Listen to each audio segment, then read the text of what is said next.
Analisis sentimen demo DPR 2025.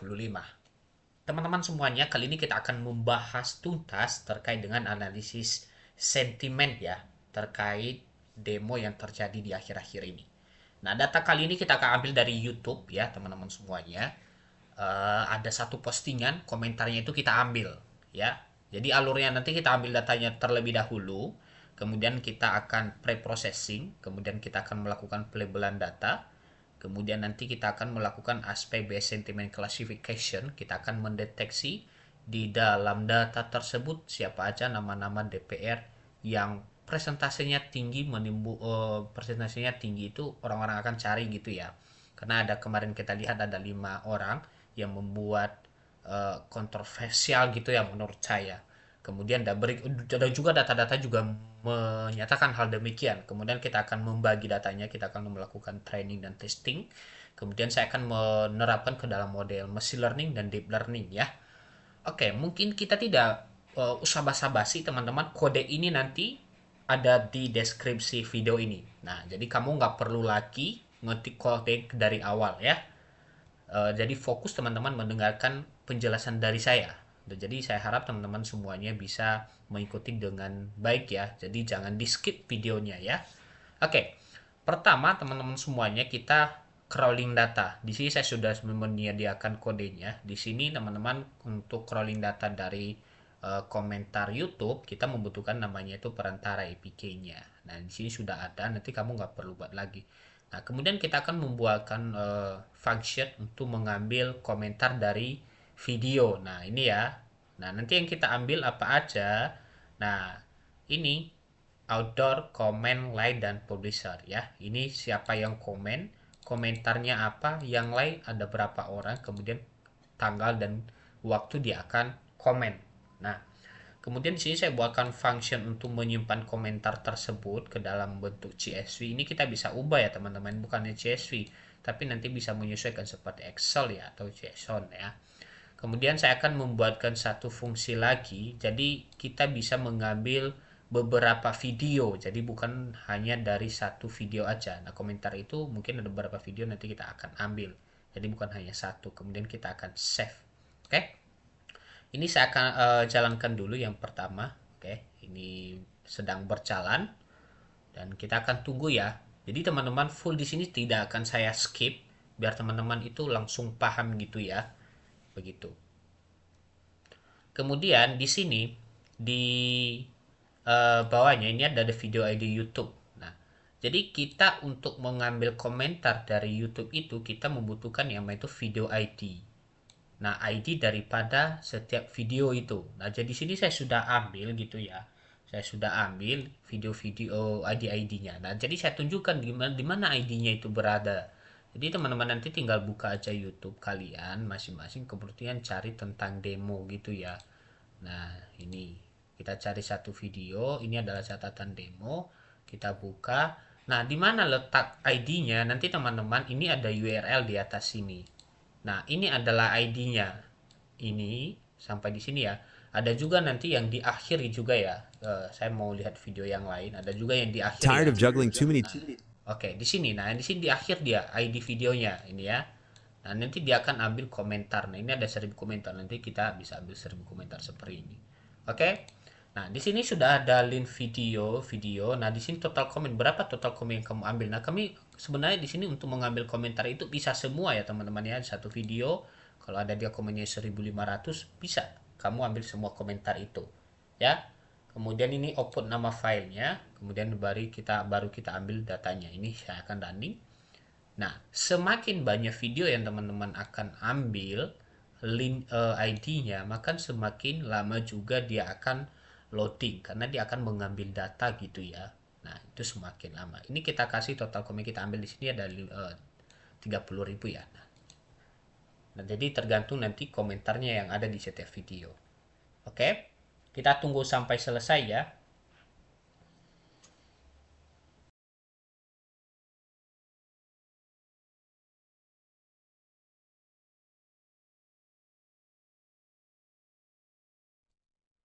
Oke, sekarang sudah selesai ya. Jadi berapa sekarang datanya yang diambilnya itu ada 17.367 data. Nah, Ada berapa kolom? Di sini ada 4 kolom sesuai dengan tadi yang kita kasih gitu ya. Outdoor, komenannya apa, like-nya berapa, publishernya ad-nya berapa. Nah, data itu nanti ada berada di sini di bagian file. Kalian ketik aja. Nah, di sini ada demo DPR 2025 Agustus 2025 ya. Nah, tanggal 25 Agustus 2025. Nah, di sini sesuai. Masuk ke sini. Oke, berarti proses crawling data, berarti kita sudah punya data sekarang ya, crawling data. Nah, pertanyaan selanjutnya adalah, apakah kita bisa download data tersebut yang bentuk CSV? Bisa. Nanti teman-teman tinggal klik, di sini ada titik 3 di pojok kanan datanya, klik kemudian download ya. Nanti akan masuk ke komputer teman-teman sendiri ya. Sekarang kita masuk ke preprocessing data. Jadi preprocessing data itu ada banyak sekali langkah-langkahnya ya. Nah, tapi nanti tergantung kebutuhan daripada teman-teman. Nah, jadi di sini nanti saya akan melakukan 5 langkah saja. Oke. Pertama, kita akan membaca datasetnya. Harus sesuai di nama datanya ya, jangan sampai salah. Kemudian saya mau memperlihatkan, menampilkan seperti kolom-kolomnya di sini. Kemudian eh, di sini saya fokus adalah menganalisis daripada komennya, bukan daripada kolom yang lain. Jadi makanya di sini nanti teman-teman saya kasih adalah komen. Saya cuma mengambil kolomnya komen ya. Jadi untuk mengambil itu nanti kita bisa menggunakan bantuan data frame. Nah, kita panggil datanya variabel data baru kolomnya. Gitu. Nah, jadi sehingga di sini nanti cuma ada satu kolom ya terakhir. Nah, pertama, di sini teman-teman saya akan menghapus data duplikat. Nah, kita cek datanya ada berapa dulu. Masih 17.367. Nah, habis itu di sini saya akan menghapus data yang duplikat. Nah, saya biasanya ini akan menghapus data-data yang memangnya bot, kemudian yang saya bilang itu buzzer ya. Dia itu duplikat di komennya itu terus ya. Nah, ini berdasarkan komen. Nah, jadi dia nanti cuma akan mengambil. Jadi data itu tidak ada yang duplikat. Jadi kalau sama dia akan menghapus yang lainnya. Jadi cuma mengambil yang pertama. Oke, kita cek datanya. Nah, jadi data kita tinggal 16.000. Dari 17.000 tinggal 16.000 ya. Kemudian proses selanjutnya adalah proses cleaning. Nah, cleaning ini di dalam kolom komen tadi pasti ada simbol, emoji, kemudian angka, username. Nah, itu kita akan hapus. Nah, jadi nanti teman-teman bisa filter sesuai dengan data teman-teman ya. Apa yang mau kalian hapus? Ini saya kasih gambaran buat teman-teman seperti emoji. Apakah teman-teman akan menghapus emoji atau kalian akan mengubah emoji itu menjadi sebuah teks? Nah, itu bisa. Tapi di sini saya tidak akan mengubah ya, tapi saya langsung hapus. Nah, kalau teman-teman buat studi kasus yang lainnya, bisa teman-teman fokus di situ ya, meneliti emot-emot itu ya, emoji itu. Ini saya langsung run, jalankan ya. Oke, kita akan tunggu. Oke, sudah ada ya. Nah, jadi coba lihat komen. Nah, dengan cleaning. Nah, jadi seperti yang emoticon tadi udah terhapus ya. Seperti titik ini simbol udah terhapus. Nah, itu adalah fungsinya daripada cleaning itu. Ada beberapa poin tadi. Sekarang kita masuk ke case folding. Ya, di sini teman-teman sudah bisa melihat di sini lower case. Berarti tugasnya adalah untuk mengubah ke huruf kecil semua. Nah, jadi kalau teman-teman lihat di sini ada huruf besar, huruf kecil, di sini sudah diubah di bagian case folding. Nah, ada B besar, sekarang udah menjadi B kecil, DPR semua ini. Nah, udah huruf kecil. Nah, itu adalah fungsinya. Nah, sekarang kita masuk ke normalisasi kata. Nah, normalisasi kata ini teman penting. Nah, tujuannya di sini di kode yang saya buat ini adalah di mana nanti ada satu kamus yang itu kamus kata tidak baku, dan di dalam itu ada kata tidak baku dan baku. Nah, jadi dari yang tidak baku menjadi baku. Sehingga nanti ini adalah saya kasih keterangan itu pergantian kata tidak baku. Nah, jadi kalau ketemu nanti kata tidak baku dengan dataset yang kita punya, maka dia akan ubah gitu ya. Itu adalah cara menerapkan normalisasi kata di sini, ya. Di sini saya sudah punya yang namanya kamus kata tidak baku itu, nanti teman-teman ini bisa aja kalau kamu sudah akses kodenya, copy aja, masukkan di Google Chrome teman-teman, nanti ada kamus kata tidak bakunya. Apakah ini bisa diubah-ubah? Bisa, sesuai dengan selera teman-teman ya. Nah, yang penting intinya di bagian kode ini adalah hanya mengubah data yang kedeteksi di dalam kamus kata tidak baku ini. Kalau nggak ada berarti nggak diubah. Jadi kamu bisa tambah vocabulary-nya ya. Jadi saya akan jalankan. Nah, sekarang kita lihat seperti apa hasilnya ya. Oke. Tadi kita baca dari terakhir ada case solding, hasil normalisasi. Nah, teman-teman bisa melihat di sini. Nah, inilah negeri. Nah, ini NGRI. Nah, berarti kalau kita ejaan yang benar adalah negeri ya. Nah, jadi normalisasi berarti sudah diubah menjadi negeri. Nah, itu adalah contoh sesimpel di bagian normalisasi kata ini. Nah, kemudian kita lihat di sini adalah ada bubarin AC DPR. Di sini sudah kita ubah menjadi baku bubarin saja DPR. Nah, itu adalah penggunanya. Bagaimana dengan kata yang lain yang belum diubah gitu ya? Seperti DPR ini. Harusnya kan Dewan Perwakilan Daerah. Nah, itu bisa diubah. Tadi tambahkannya di sini. Kamus kata tidak baku, ya. Nanti sehingga ini nanti akan berubah menjadi Dewan Perwakilan Rakyat. Nah, seperti itu. Nah, kemudian kita akan membuatkan fungsi diagram batang untuk frekuensi. N frekuensi. Nah, jadi N ini adalah jumlah. Gramnya itu berapa. Nah, katanya berapa. Nah, ini kita bisa atur sendiri ya, berapa mau kita. Jadi kalau teman-teman lihat di sini, ini saya jalankan langsung. Nah, teman-teman bisa melihat di sini frekuensinya. Ini 3, berarti 3 kata ya. Nah, kita lihat hasilnya. Nah, dari top 10 dari data kita itu, kita bisa melihat di sini adalah yang sedang dibahas adalah dengan N frekuensi dengan 3 gram, undang-undang perampasan aset, DPR tidak ada, bubarkan saja DPR, tidak ada gunanya, perampasan aset koruptor. Nah, itu adalah yang menggunakan 3 gram. Tapi di sini kan masih ada kata-kata yang mungkin tidak jelas ya, mungkin ambigu gitu ya, mungkin ada kata-kata yang tidak penting. Nah, kita akan melakukan proses lebih dalam di sini. Tokenization. Nah, apa sih fungsi tokenization ini? Nah, tokenization ini fungsinya adalah untuk mengubah data kita ke dalam bentuk token. Nah, token itu seperti apa? Nanti tugasnya dia akan masukkan ke dalam array data kita ini seperti ini. Nah, dia akan bisa dalam bentuk koma. Nah, setiap katanya supaya nanti kalau kita masuk di proses stop or removal, nah yang bagian kamusnya ini stop war-nya adalah corpus. Nah, dia akan mudah mendeteksi dan dia akan langsung hapus kata-kata yang tidak penting atau tidak mempunyai makna di sini. Nah, kita lihat ya di sini. Tokenize tadi seperti ini. Nah, di bagian stop war removal, nah coba lihat.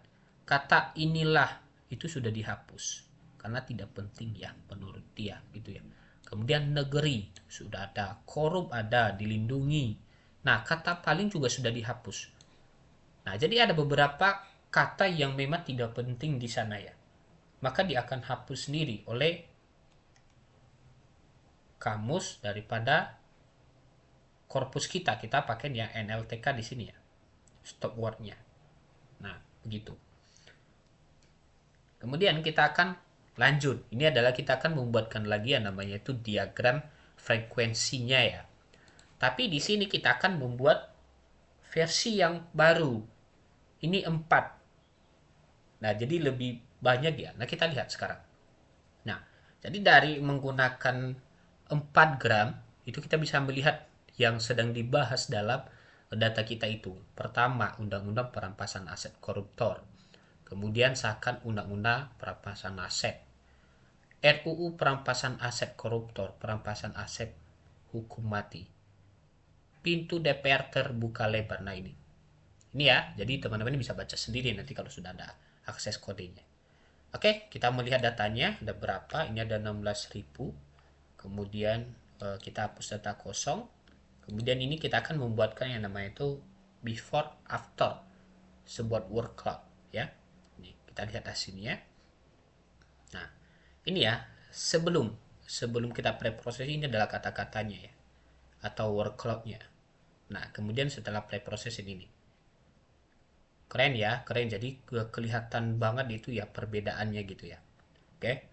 Kemudian di sini kita bisa melihat lagi, kita buka frekuensi. Nah kalau frekuensi kata di sini dia cuma menampilkan satu kata, berbeda dengan n-gram ya. Nah kamu sudah bisa melihat di sini, ini adalah sebelum. Kalau sebelum coba lihat ya, yang paling banyak itu rakyat, DPR, di, dan, ada. Nah itu kan kata-kata yang tidak penting ya.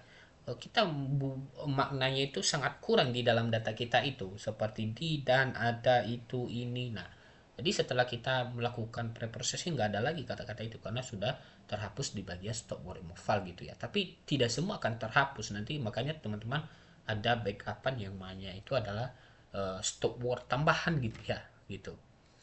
Oke, sekarang kita akan save datanya, namanya itu hasil preprocessing data. Nanti ada di bagian file ini. Nah, hasil preprocessing data sudah ada. Oke, kita akan lanjut. Sekarang kita akan melakukan pelabelan data. Nah, metode pelabelan data itu banyak sekali ya, bukan hanya metode lexicobase. Nah, ada yang feeder, ada NTK, TextBlow, ada AFID ya. Tapi kita harus translate ke dalam bahasa Inggris dulu. Nah, tapi kalau dia metode lexicobase, kamu nggak perlu lagi translate ke bahasa Inggris karena kamusnya itu adalah bahasa Indonesia. Oke, kita jalankan. Baca dulu datasetnya, kita hapus data kosongnya. Nah, datanya 16.547 ya.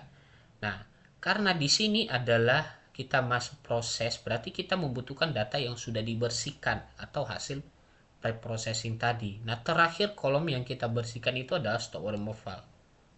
Nah, makanya di sini saya pakai bantuan data frame, saya panggil kolomnya stop word removal. Nah, ini dia.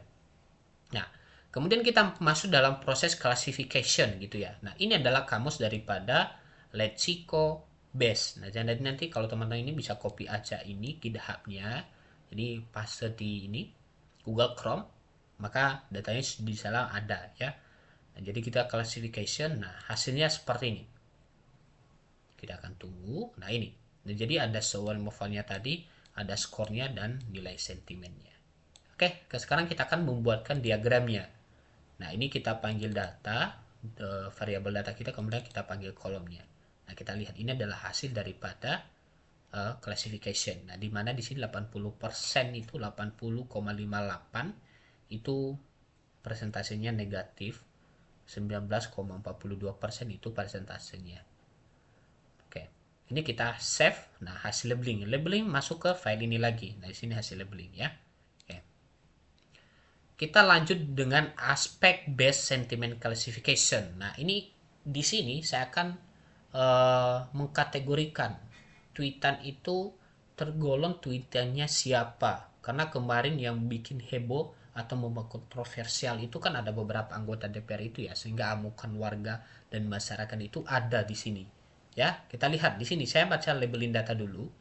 Kemudian saya akan hapus data kosong. Nah, di sini saya akan sini ya, source removal dan sentimennya saya panggil di sini ya dengan bantuan data frame. Nah, ini ya. Jadi source-nya, sentimennya. Nah, di sini.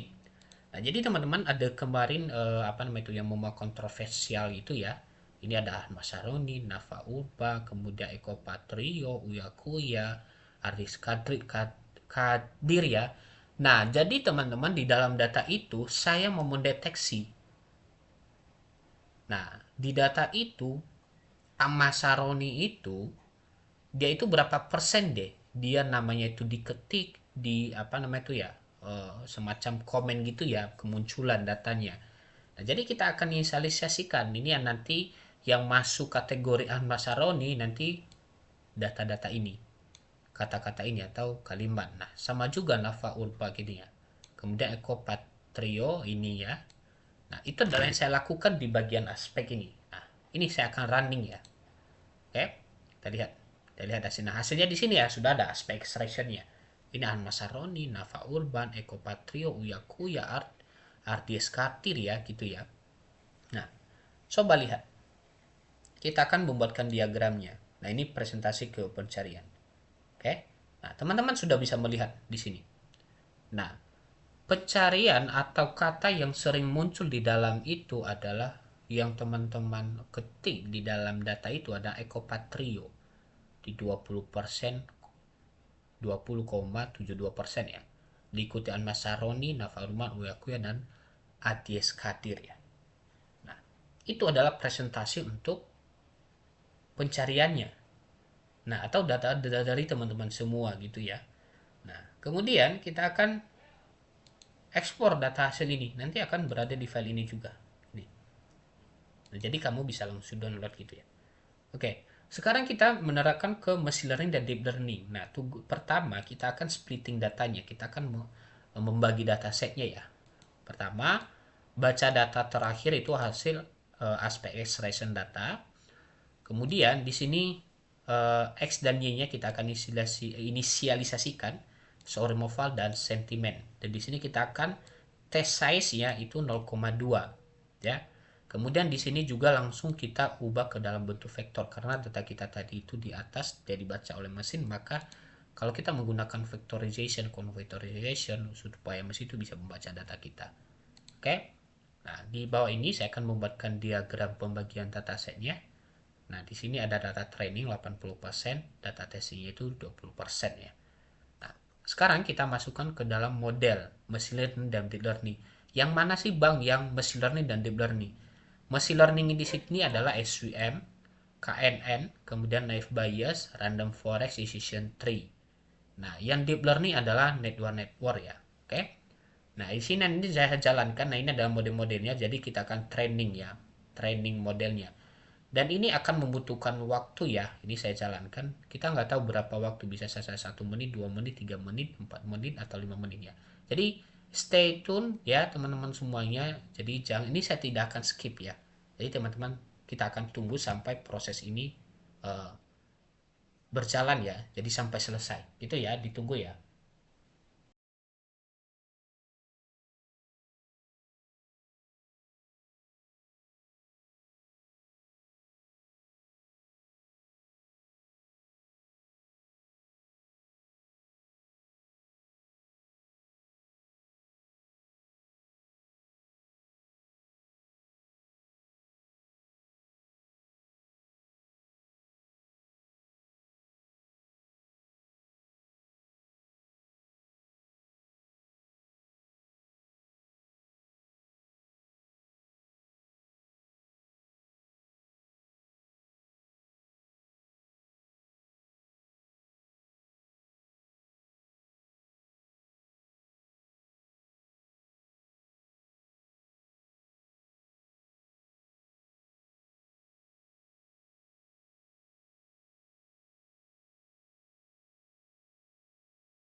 Oke, sekarang sudah selesai ya. Jadi dia butuh 3 menit ya di sini ya. Dia butuh 3 menit ya untuk melakukan training ini. Nah, sekarang kita akan melihat ya confession matrix ya. Nah, jadi berdasarkan confession matrix ya ini nanti kita akan melihat kita bisa menghitung akurasinya dan klasifikasi reportnya. Ini SVM, kemudian KNN, habis itu knife bias, random forex, decision tree, kemudian network gitu. Nah, itu ya. Jadi confession matrix-nya. Nanti berdasar confession matrix ini saya punya Excel 1 untuk menghitung manualnya. Jadi nanti kita dapat hasilnya gitu ya. Nah, kemudian kita akan membuatkan akurasinya, perbandingan akurasinya ya di sini ya. Oke, kita bisa lihat hasilnya di sini. Nah, jadi teman-teman sudah bisa melihat di sini ya, akurasi yang paling tinggi itu yang mana. Ya, ini ada SUN, Nebula Network, Random Forest, Decision Tree, Knife Bias, sama KNN. Nah, kalau kita bisa melihat di sini rata-rata ya 80% gitu ya, di atas 80%. Nah, jadi teman-teman kalau kita bilang mana sih algoritma yang paling banyak yang bagus gitu ya. Nah, jadi teman-teman bisa melihat di sini. Tapi ini nanti teman-teman berbeda ketika datanya beda. Nah, jadi contoh SVM di sini ya 90%. Bisa saja dengan data baru yang teman-teman miliki bukan SVM yang paling tinggi. Bisa jadi network, bisa jadi decision tree. Nah, begitu. Jadi menyesuaikan dengan data dari teman-teman semua. Dan terakhir adalah hasil daripada classification report. Nah, ini adalah hasil daripada classification report. Nah, ini kita bisa hitung secara manual ya berdasarkan confession matrix tadi. Nah, teman-teman, judul ini terkait analisis sentimen. Kamu bisa membuat jurnal, bisa tembus sampai kapan ya? Sinta 1, Sinta 2, Sinta 3, sampai Sinta 6. Nah, teman-teman, untuk judulnya, kalian bervariasi. Kalian fokus dengan datanya, atau kalian fokus sama, apa namanya itu ya, algoritma yang kalian pakai. Bisa. Ini banyak sekali judul ini. Nah, jadi ada terkait demo, ada terkait isu 1312, ada terkait dengan pink hijau. Nah, jadi silakan datanya itu kalian bisa. Nah, jadi kodenya nanti yang ini saya akan taruh di kolom deskripsi. Nah, jadi teman-teman bisa pakai dan share ke teman-temannya. Oke, begitu aja teman-teman semuanya. Thank you sudah di follow dan jangan lupa ya di share ke kawan-kawannya. Kodenya ada di link deskripsi.